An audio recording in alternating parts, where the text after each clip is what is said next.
ቅድም ወንድሜ ሀላባ የሚታወቀው በበርበሬ ብራንድ ነው ብሏል። ሁለተኛ ደግሞ በዚህች ቆሜ ይታወቃል ሀላባ።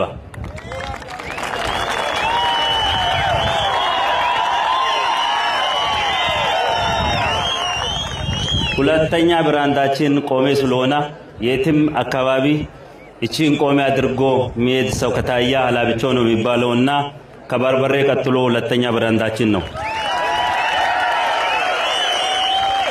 ቅድም ወንድሜ ሀላባ የሚታወቀው በበርበሬ ብራንድ ነው ብሏል። ሁለተኛ ደግሞ በዚህች ቆሜ ይታወቃል ሀላባ።